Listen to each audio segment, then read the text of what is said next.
Hi, my name's Gaye Tolan Hatfield.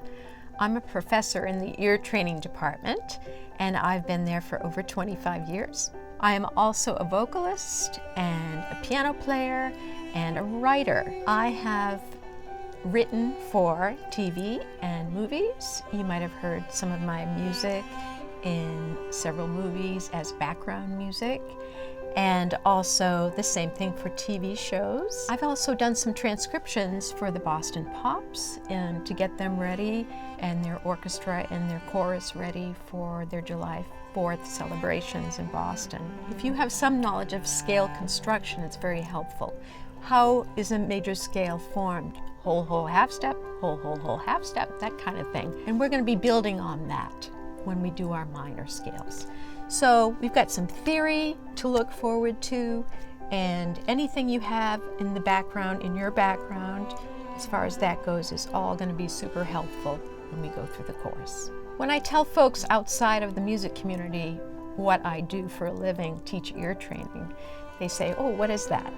So I put it very simply as being able to hear sound and write it down on paper, and also being able to look at a piece of music and sing it out loud without an instrument.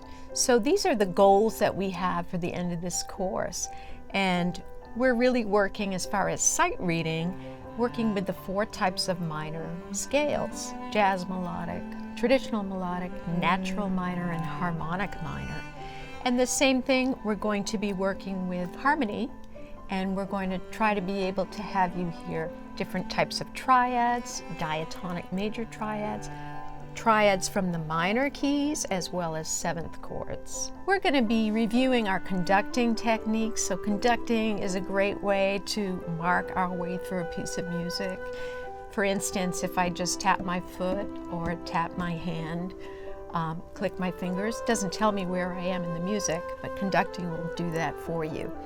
And also we're going to work with solfège, do, re, mi, fa, sol, la, ti, do, and all the different variations of that as we work with minor scales, etc. We'll look at some rhythms such as cut time, swing, 6/8, and learn how to speak those rhythms, learn kind of the math behind those rhythms so we can be super accurate when faced with those rhythms.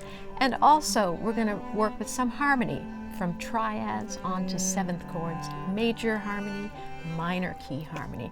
So we're going to cover a huge range of topics, and we have quite a lot to work with in this course. In order to be successful with this course, it's a good idea for you to be able to match pitch. So for instance, if I play a note on the piano, can you sing that note exactly in tune?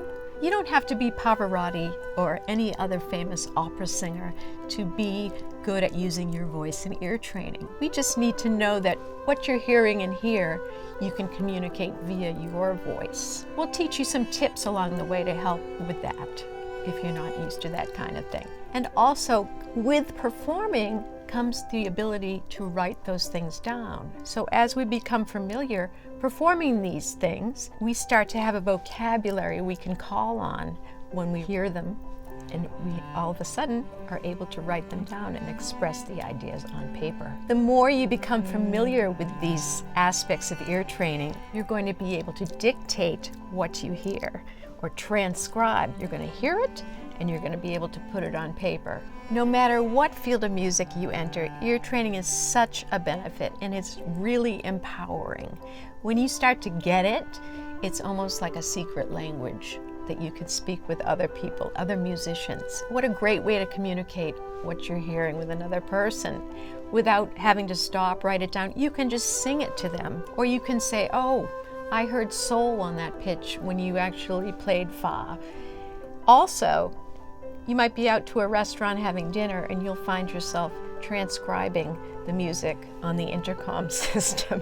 This is what happens when we get into ear training. All of a sudden our ears perk up and we can't help ourselves in trying to identify what's going on around us.